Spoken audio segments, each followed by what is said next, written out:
troops for battle, and for the most part, drill procedures used in the days of old copied actual battlefield maneuvers. It was this realistic aspect of drill that made it such an important part of training, even today as new weapons call for new tactics. Drill remains a necessary and useful training activity. Over 200 years ago, the problem of training an army already at war confronted our founders of our nation. Suffering from lack of organization, discipline, and teamwork, George Washington's Continental Army continually lost to superior British forces. Washington recognized the poor state of morale and hired a distinguished Prussian officer who specialized in the instruction of drill and discipline. Baron von Steuben arrived at Valley Forge in the winter of 1778 to face an army of several thousand half-starved, ragged men. He immediately set to work writing drill regulations for a company of 120 soldiers, chosen from various units in the Continental Army. Discipline soon became the cornerstone of military life for the soldiers of the model company, as they learned to obey commands without hesitation. By mastering the art of drill through teamwork, the men developed a collective sense of pride in themselves and their unit. Observers watching the model company were astonished to see how quickly and orderly the troops formed and maneuvered into different battle formations. Later, General George Washington distributed the members of the model company throughout the army to teach what they had been taught. Through this simple emphasis on drill, the effectiveness and efficiency of the Continental Army greatly improved. In 1779, to assure continuity and uniformity, von Steuben wrote the American Army's first field manual, the Regulations for the Order and Discipline of Troops of the United States, commonly referred to as the Blue Book. You will see the cadets saluting throughout the parade as the command of present arms. Since the earliest of times, men of arms have used some form of salute as a means of greeting one another. In the age of chivalry, horse-mounted knights wore steel armor which completely covered their face and body. When two friendly knights met, they would each lift their visors with their right hand to expose their faces to each other and use their left hand to hold the horse's reins. Not only did this allow the knights to recognize each other, but it also was a deliberate movement of their sword hand away from their swords. Over time, this action became a significant gesture of friendship, camaraderie, and respect. The act of raising the right hand to the visor continued even after steel body armor became obsolete, with the invention of modern firearms. Today, the most commonly observed form of this exchange is the hand salute. It is given as a recognition and friendly greeting to a comrade in the honorable profession of arms. The members of the United States Military Academy Admissions Committee and the Admissions Office during the past year, admissions reviewed over 14,000 applications to select the 1,260 outstanding new cadets who will march before you today. Marching in today's ceremony are international cadets enrolled in the 4-year program at the United States Military Academy. Upon graduation, they will serve in the armed services of their respective nations. There are currently 20 international cadets representing 16 different countries as members of the class of 2030. Today's historic event is being captured through official drone photography and videography by the United States Military Academy.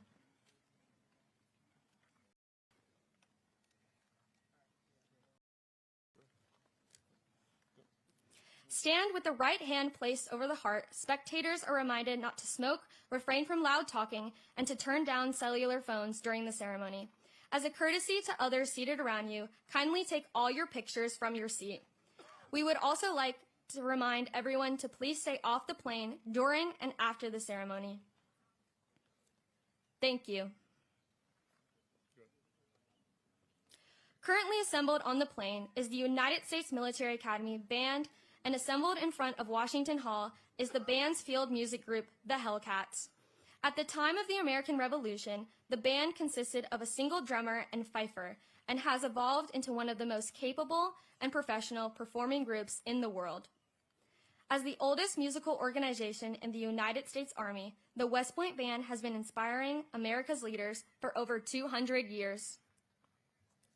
The United States Military Academy Band is under the direction of Deputy Commander and Conductor Major Philip Tapan and Drum Major Master Sergeant Anna Pennington.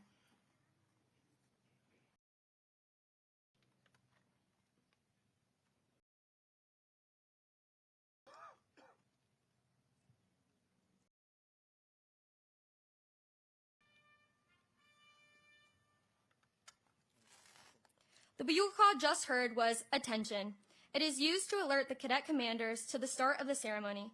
Bugle calls were used in the military service of the United States as a direct result of the contact of Continental Army with European soldiers and armies during the Revolutionary period. The music that will be played as the new cadets march onto the plane is "Hail to the Spirit of Liberty" and "Black Horse Troop."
The commander of troops for today's ceremony is the Cadet Basic Training Commander, Cadet Captain Andrew Westemeyer from Minneapolis, Minnesota. His staff consists of the Cadet Basic Training Executive Officer, Cadet Captain Zoe Weimer from Fayetteville, North Carolina. The Cadet Basic Training Operations Officer, Cadet Captain John Greenfield from Old Forge, Pennsylvania. The Cadet Captain Basic Training Logistics Officer, Cadet Captain Ryan Benedict from Gettysburg, Pennsylvania. The Cadet Basic Training Communications NCO, Cadet Sergeant Braden Hampton from Somerset, Kentucky. And the Cadet Athletics Officer, Cadet Captain Evan Welch from Kings County, California. Our day marks the beginning of the close connection that the class of 2030 and the class of 1980 will forge over the next 4 years as a result of the West Point Association of Graduates 50-year affiliation program. This program will enable these two classes to work together on at least one significant event during each year that the class of 2030 is here at West Point, culminating when distinguished members of the class of 1980 will present graduating members of the class of 2030 with their first set of second lieutenant bars on graduation day.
Ladies and gentlemen, the United States Military Academy presents the Class of 2030.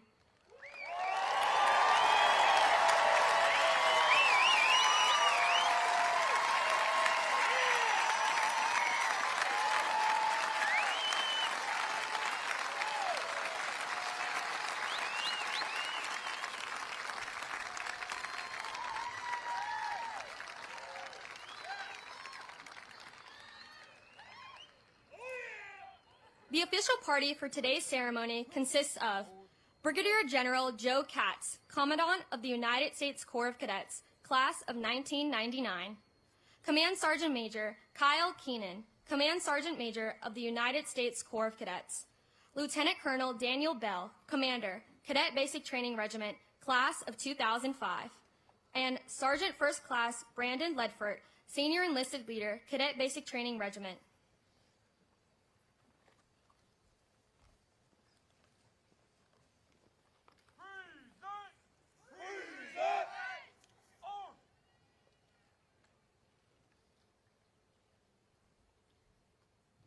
Ladies and gentlemen, please stand for honors and the playing of our national anthem. Please feel free to sing along as it is played.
Seated.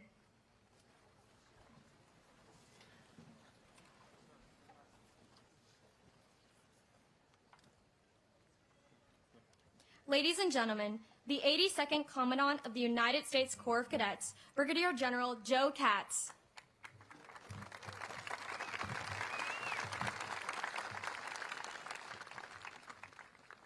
New cadets, welcome to West Point. And congratulations on your appointment and nomination to the United States Military Academy Class of 2030. In a few minutes, I will administer to you the Oath of Allegiance. It is the first of 3 oaths that you will take while a cadet. The second being the Oath of Affirmation, which you will take as a rising cow, and the third being the Oath of Commissioned Officers, which you will take upon graduation and commissioning as a second lieutenant. I ask that as you recite this oath, you reflect on its 3 main parts. First, your commitment to support the Constitution of the United States and your allegiance to our national government. Second, you commit to maintaining the sovereignty of our great nation. And finally, you commit to obey the legal orders and uniform code of military justice. For over 150 years, cadets have taken this same oath on these same hallowed grounds. It is the first official act on your journey to becoming a member of the Long Gray Line. and it recognizes your acceptance of a life of service guided by the values of duty, honor, and country. I can think of no finer audience than your parents, your family, your friends, and fellow cadets to witness you taking this oath. At this time, raise your right hand and repeat after me.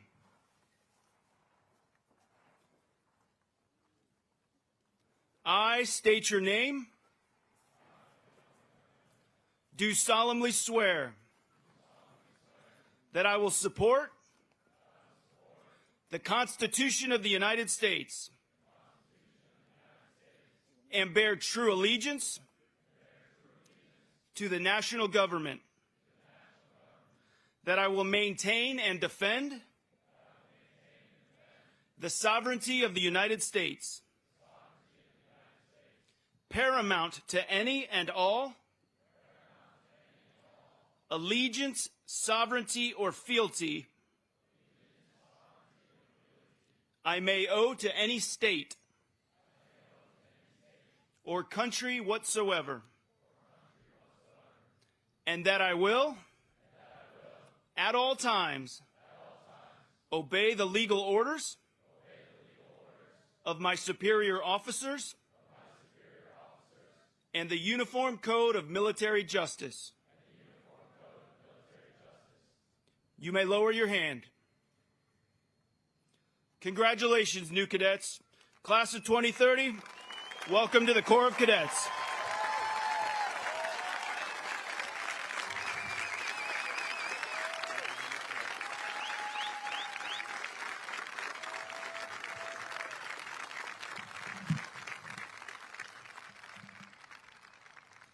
Ladies and gentlemen, the United States Military Academy presents the Class of 2030.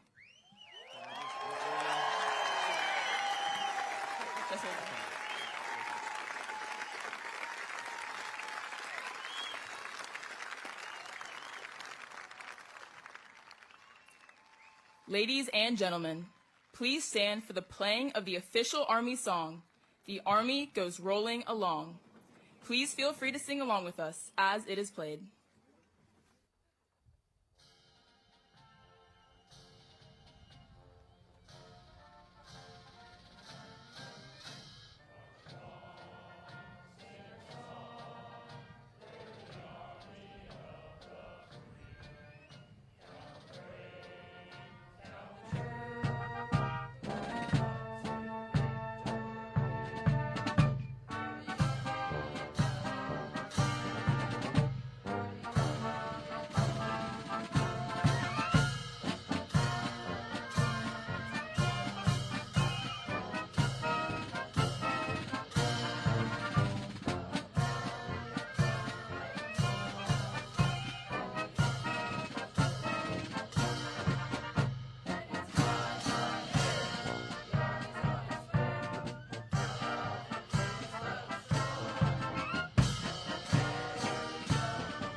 Please be seated.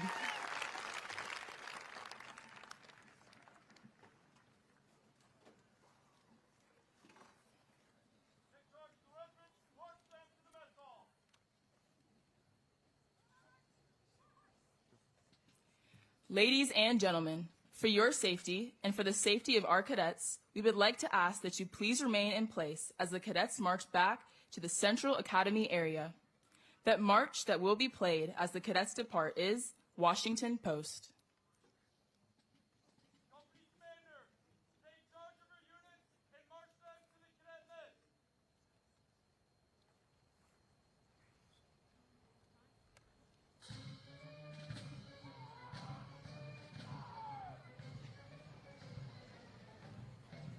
Company A is commanded by Cadet Captain Quentin Weeks from Kansas City, Missouri.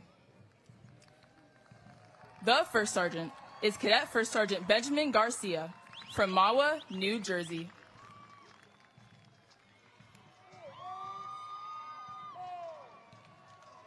Company B is commanded by Cadet Captain Shay Freeland from Cave Creek, Arizona. The First Sergeant is Cadet First Sergeant Caleb Lee from Yongin-shi, South Korea.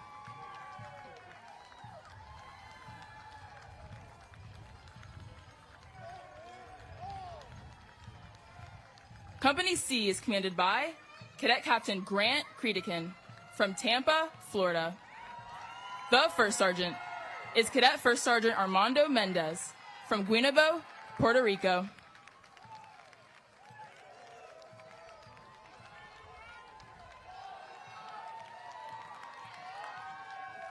Company D is commanded by Cadet Captain DeQuincy Scott from Baton Rouge, Louisiana. The First Sergeant is Cadet First Sergeant Sean Trudeau from Concord, Massachusetts. Since the days of the American Revolution, flag bearers have been an important element in ceremonies. At the center of today's formation and bearing the national colors is the United States Corps of Cadets Cadet Basic Training Color Guard, led by the Cadet Basic Training Command Sergeant Major Natalia Johnson from Los Angeles, California.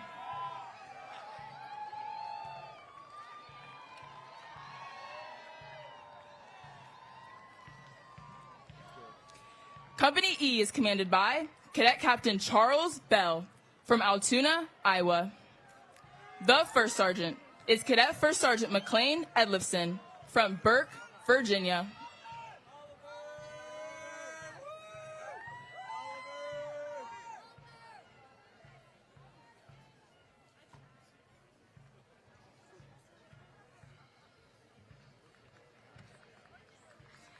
Company F is commanded by Cadet Captain Austin Anticevich from Deer Park, Texas. The First Sergeant is Cadet First Sergeant Nathaniel Ince from Costa Mesa, California.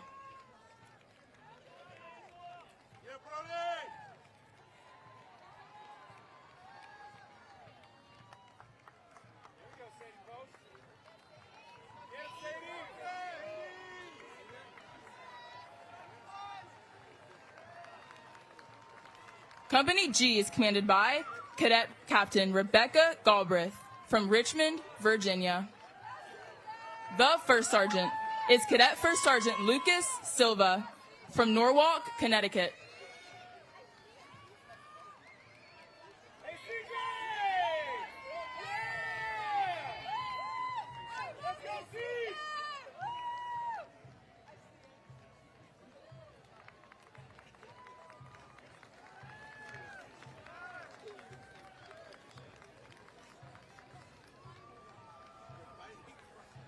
Company H is commanded by Cadet Captain Philip Latafe from Rome, Georgia. The First Sergeant is Cadet First Sergeant Emily Gow from Hillsborough, New Jersey.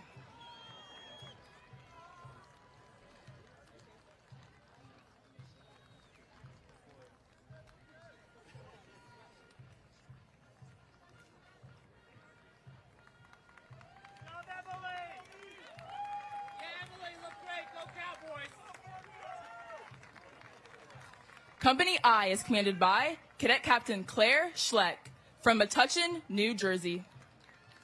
The First Sergeant is Cadet First Sergeant Owen Hogue from Wilmington, North Carolina. See you out there, Vanguard. Let's go.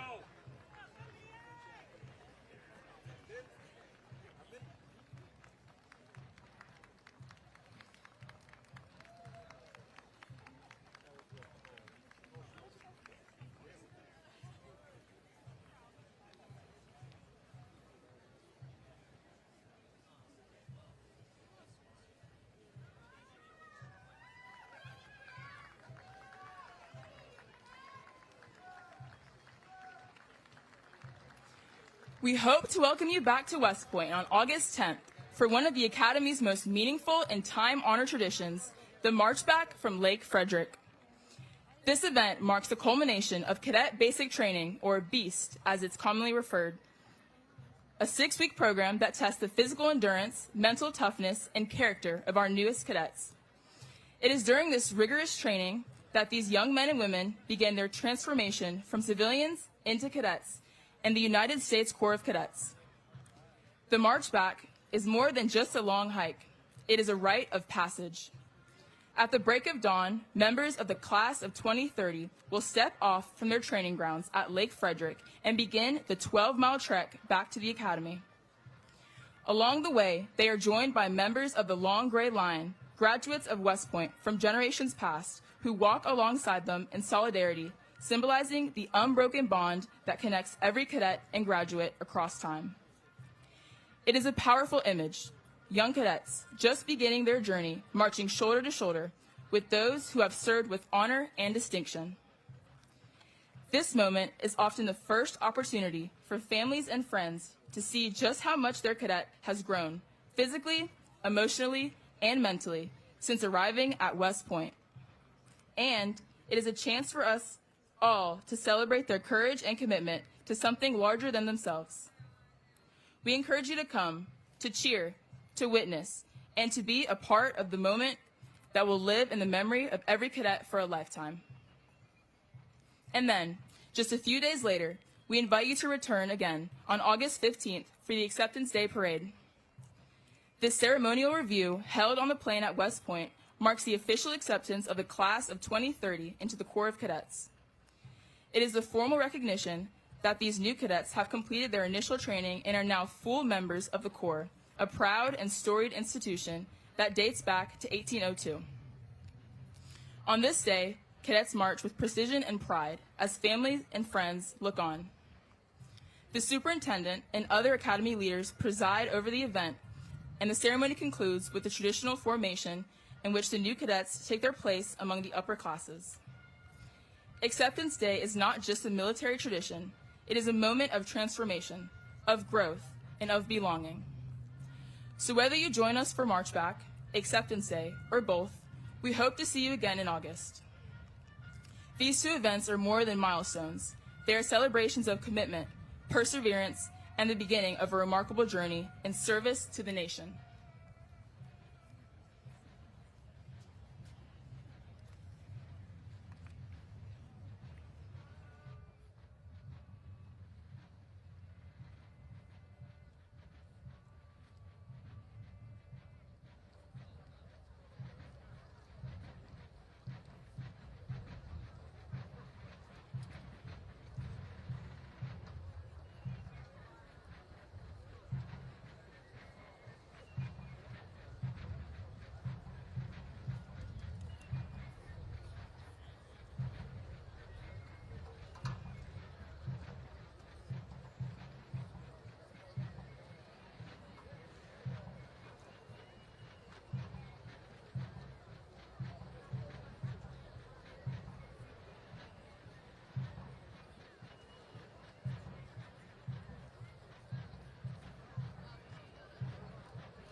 We would like to thank Sergeant First Class Deaton, as this is his last parade before he retires.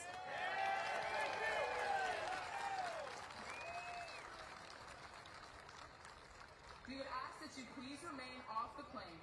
Shuttle buses to the letter lots